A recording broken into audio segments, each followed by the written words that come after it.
Good morning, welcome back to the One Celtic Fans View this morning. There's a lot of chat about Brendan Rodgers leaving Celtic, and there's a lot of chat about Ange Postecoglou wanting to come back. But when you look at the source, I've got to say, when you look at the source, it's Peter O'Rourke. And how many exclusives does Peter O'Rourke put out that are completely false? And there's absolutely no substance to them at all via the website Football 24/7 or whatever it is that he's on. It's absolute nonsense. Ange Postecoglou is not seriously considering, and if he is that the way forward? But before that would even happen, there's a lot more talk of Andy Robertson. There's even more chat of Andy Robertson coming to Celtic. With quite a lot of headlines this morning, and as you would expect. I mean, there's no news coming out of Celtic that to make fans feel better about anything, so they've just got to put out stories. I mean, Andy Robertson, for me, I think's finished as a player, and it would just be like Celtic to bring someone in at the end to appease Brendan Rodgers. I think that bringing in Andy Robertson would just be a short-term effect. There is chat of Celtic trying to get Andy Robertson in January. Now, at the same time, there's also publications out there that have been talking to an ex-Celtic player, and he says he still watches Celtic. But they said that Celtic made a huge blunder allowing Greg Taylor to leave. Talk about changing the narrative around Greg Taylor. Celtic did not allow him to leave. Greg Taylor did not sign the new contract on offer at Celtic. It's amazing how the media turned the narrative around and tried to blame Celtic for allowing Greg Taylor to leave. They offered him a contract which was more than what he was on before, and he turned it down and decided to go and try football elsewhere. Greg Taylor has said that he still watches the club and he misses it. The 27-year-old says, look, sometimes when Celtic are winning, you're thinking, yeah, I missed that. But when you see things that are happening just now, he goes, I'm glad that I'm away. They didn't highlight that, did they? It's a club that made some great memories for the player, but he's in Greece now.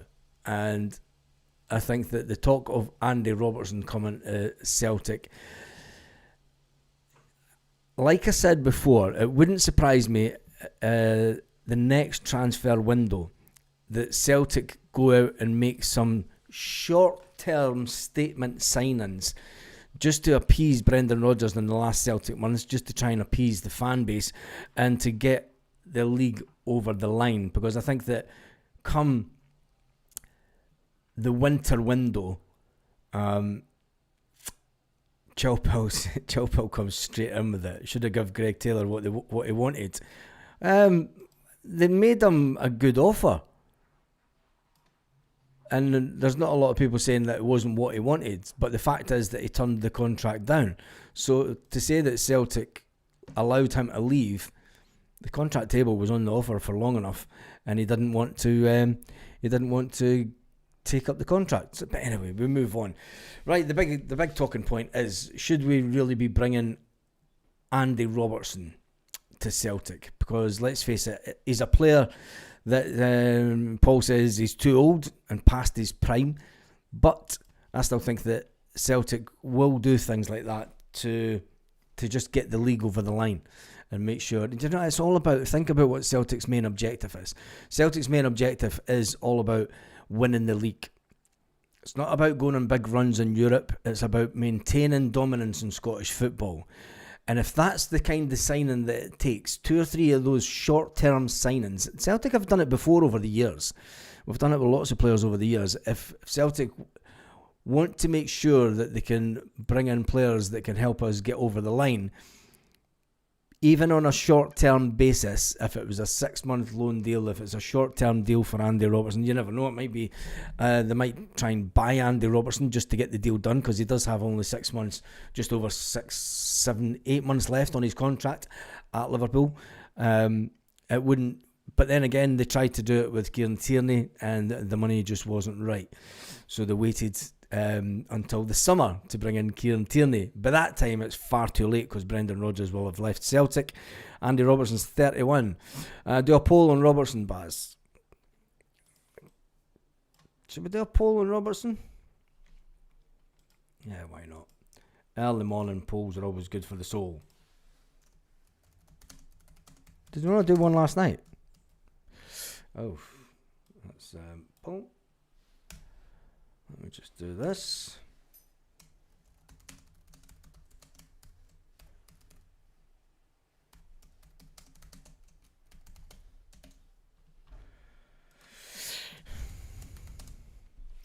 Would you take Andy Robertson to Celtic?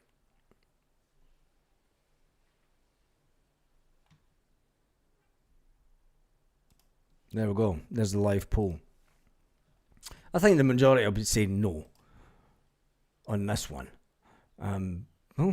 Yes. Yes is leading the way. To take over from Kieran Tierney.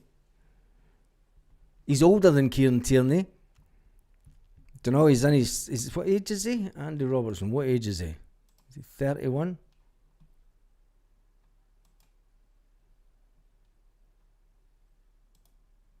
Yeah, he's 31. 31. Jesus.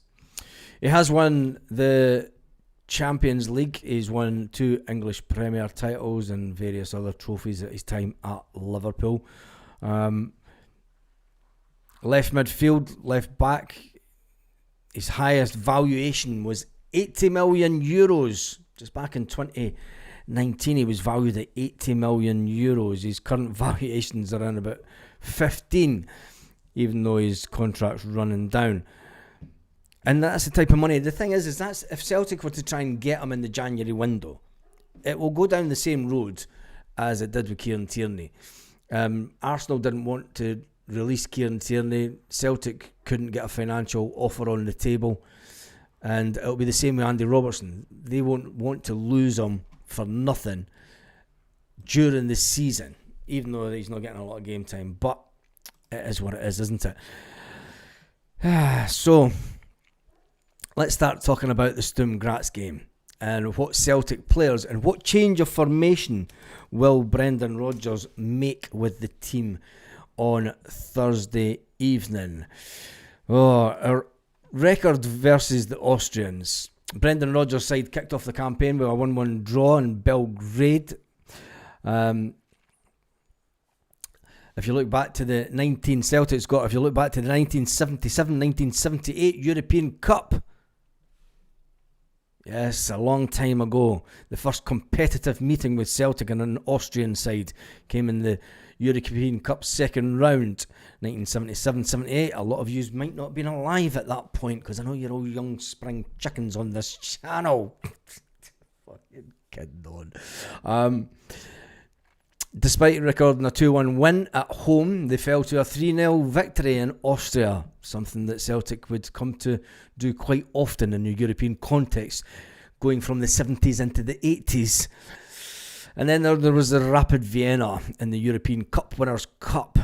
The first leg over in Austria was fairly basic, it said. 2-1 to Rapid at the final whistle.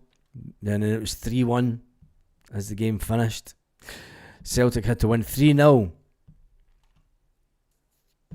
But they lost 4-1 on aggregate. The joys of following Celtic in Europe. And then 1997 and 1998. Oh, do I have to look at this? Oh, Jesus. Celtic did win 7-5 on aggregate for that one, which is quite fitting because it was at a time when Alan Stubbs scored his first goal for Celtic. And then we head to 2009-2010, the UEFA Europa League, Rapid Vienna. People like Scott McDonald playing for Celtic at the time. It was 4-4 over the 2 games in that competition that year. And then we moved to FC Salzburg 2014-2015 with players like Scott Brown in the team. Salzburg won over the 2 games 5-3. Why are Celtic putting us through this pain? 2018-2019 Europa, FC Salzburg. I remember the banner for that one. And the Green Brigade, I think that might be on this channel. The tifo for that one. In fact, it will be. If you go back to 2018-29 season, look up Salzburg tifo on the channel, you'll definitely see a video that I put out for. I can remember doing it. James Forrest. Celtic got off to the best starts in the Austrian leg. Odsonne Edward opening the scoring after only 2 minutes. But Salzburg won 5-2 over the both legs.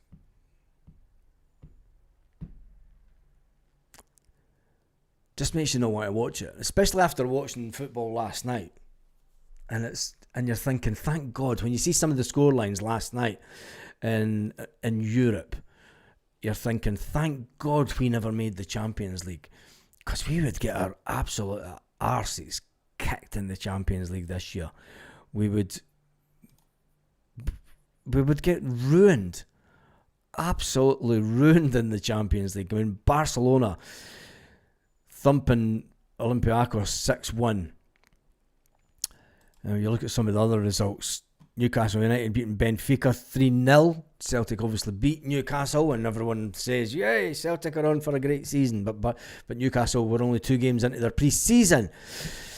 The team that put Celtic out got a 0-0 draw last night. Yes. Karat Almaty managed to get a 0-0 draw in the Champions League last night. The draw specialists waiting for their extra time, but they realise they're in the Champions League and they don't get it. Man City won 2-0 over Villarreal. Borussia Dortmund won 4-2. Arsenal beat Atletico Madrid 4-0. Woof, it's a big one, isn't it? Bayer Leverkusen got absolutely humped by PSG 7-2. PSG scoring 7 goals. PSV scoring 6 over Napoli, who only managed to score 2. Jesus. Some big score lines, and it does give you the frighteners of what may have happened to Celtic in the Champions League. Because we wouldn't have got players in. Do you know, the window wouldn't have been much different. I don't think that the possibility of there being a massive... If we had won that game, we had 3 days to go to get in players. I don't think there would have been a massive change in what the board would have achieved. Definitely not. If they couldn't get players in for the Europa, there's no way. And this is why it's important that we still keep the focus on the board and trying to get rid of them. Because when you look at those, you look at a lot of these headlines, a lot of these. I mean, we'll go back to. I mean, you can go all the way back to 2009, 2010. Who was in charge? Peter Lawwell. Got beat 7-5 on aggregate. 2014, 2015. Peter Lawwell and co. Humped again. And people will say that it's the manager that affects that. But at that time, especially in that season, 2014, 2015, well, if we just forget about it. I'm just going to click off that. Let's get back onto the team and see what team that Brendan Rodgers may pick on Thursday evening. He's going to go with Sinisalo in goals. He always does. And especially for European games. Sinisalo will be in goals. Will Alistair Johnston, I think it's 2. Alistair Johnston's not going to get a game in the Europa. There's no way that Brendan Rodgers will risk him having no game time at all, throwing him straight in to a Europa. I think that Brendan Rodgers may change it at the back. He's going to go 4 at the back. He's not going to change it just for Europe. He's not going to go 3 at the back in Europe. Not a chance. Not a chance. He may change the midfield formation. He may go 4-2-3-1. You don't know. Anybody's guess. anybody's guess what Brendan's going to do. Austin Trusty, he's not had any game time. So it looks like it's going to be the same old. It's going to be Liam Scales, it's going to be Cameron Carter-Vickers, the pass-back specialists. To me, to you, to me, to you, to me, to you. I'm sure that was a comedy duo that did that, wasn't it? Are Liam Scales and Cameron Carter-Vickers the comedy duo of Celtic at the moment? I don't think so. I think there's worse players than them, but they do like to pass the ball sort of side to side to each other. You go forward. And on the fullback situation, we're going to go into it with Tony Ralston, aren't we? Or does he change it up a bit and throw young Colby Donovan in at the deep end again in the European context? I would stick Colby Donovan in, personally. I would stick young Donovan in. Tony Ralston is as good as he is. He's hit a level. You've got to remember, he also came through the system the same time as Kieran Tierney. Kieran Tierney went on to be a fantastic player and was sold for 25 million. Whether it was right or wrong, we brought Kieran Tierney back. We've brought him back. But Tony Ralston hasn't progressed as much as we would like as a player. You know, he's a good player. He's a good player to have there in case we get an injury. And it's one of those old ones. I mean, it's a case of, oh, fuck, here comes Ralston. Sorry, it's only 5 minutes to go. It's only 5 minutes to go. Here comes Tony Ralston. But it looks like we're going to go with Ralston. And I would say Tierney at the back. Will Marcelo Scarachi get a game in Europe? Big shout for Brendan Rodgers. Does he go with Kieran Tierney? I think we all know the answer to that, and he's going to go with Ralston and Tierney. Hell mend them. And then it comes to the midfield. He knows that he needs to make some changes in the midfield. We'll say that he's going to go for the 4-3-3 formation. We'll base it on the fact that he doesn't change anything. Even though he said he wants to, I think he'll change it in the league rather than the European context. So it's going to mean that we've got Callum McGregor. Yes, Callum McGregor, Rio Hatate, and Ian Other. Callum McGregor, Rio Hatate, and Benji. He's not going to change that, is he? That's not where he sees the issues as being. He sees the issues as being on the attack, down the wings. Will Dyson Maeda be fit enough after his little incident with his thigh? Some people are saying it was hamstring or his foot. There seems to be a bit of confusion on where exactly Dyson was injured and when he went away on the international duty. So when it comes to the forwards, I think that it will definitely be Tenekte. It will be Iheanacho, Kelechi, Big Kells, his main man, and Dyson if he's 100% fit. Johnny Kenny will be on the bench, and don't ask me what's wrong with Shin Yamada, because I think the question should be is what's Shin Yamada doing in training that Johnny Kenny's doing better. You know, saying that the manager isn't playing Johnny Kenny for a certain reason, I don't buy that. I buy the fact that the manager looks at people in training and go, you're looking off the pace, you're looking uninterested, there's something. There has to be a reason. And if it is just blatant, I ain't playing Shin Yamada because I didn't buy them, he's not the player that I wanted, well then there's a bigger problem going on at Celtic, but that's a chat for another day, and that means boardroom change and all the rest of it. Let's jump back into the poll and see what people are saying about the Andy Robertson situation at Celtic. Would you take Andy Robertson to Celtic? 60% are saying yes in the poll this morning or live online, and 40% are saying no. I'll jump through some of the comments now just to see what people's thoughts are on the Andy Robertson situation at Celtic. Dyson's injury mentally, he's injured mentally, not physically. Drop Hatate, waste of space. Rodgers is using Yamada as a point to the board. Do you think so, Michelle? Well, if that's the case, that's a sackable offence, in my opinion. Surely there has to be if there's key performance indicators within a company. There's key performance indicators within a company, and if someone within the company isn't using the stat, and he'll say, look, that's a footballing decision, but if it's really a point scoring thing between manager and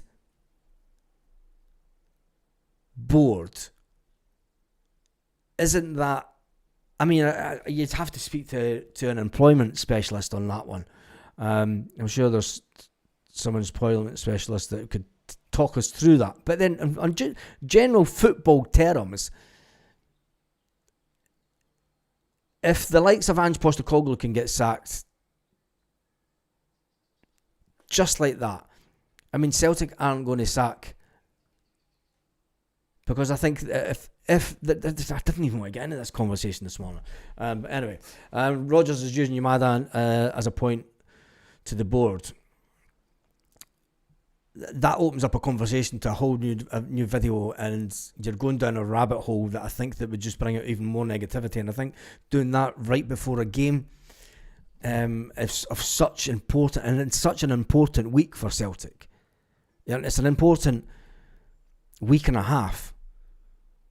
Let's face it.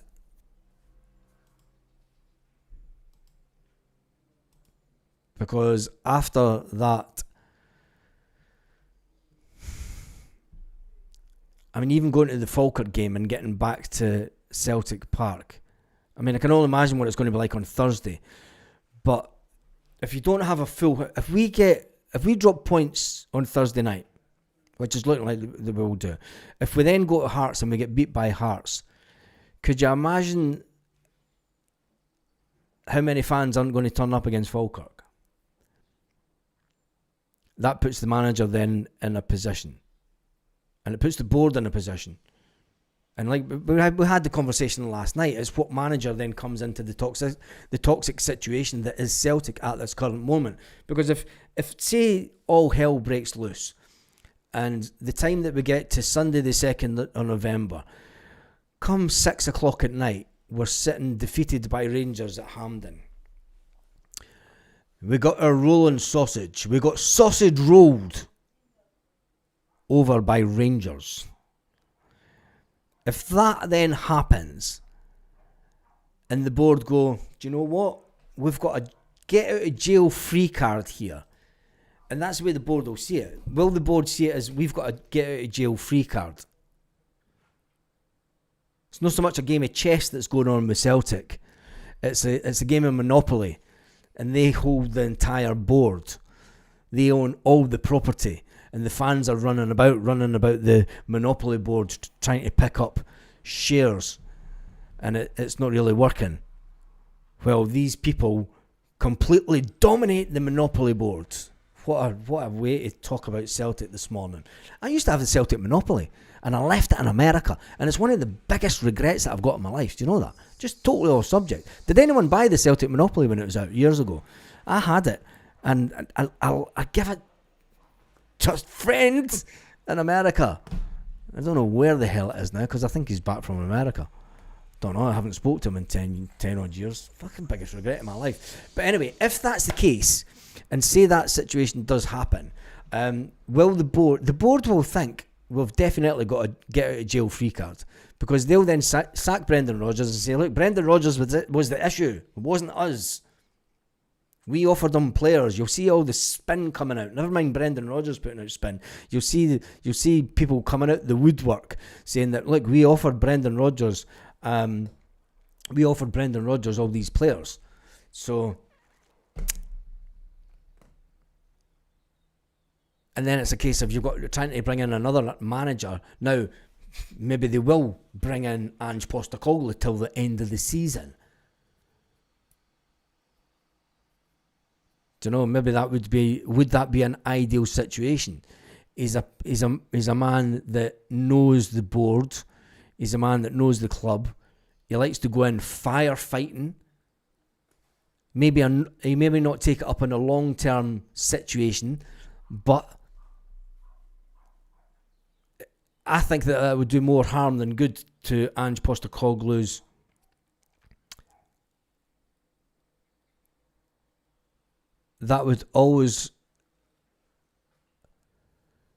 I think that would be the worst thing that Ange Postecoglou could do.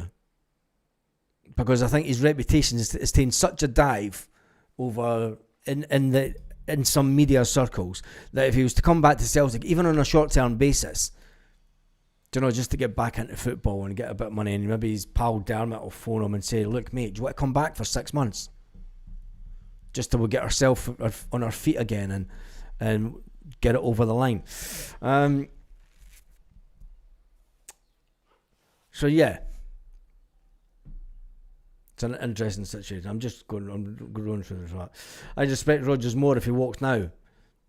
But why? Why would he walk now? Why would he walk out now?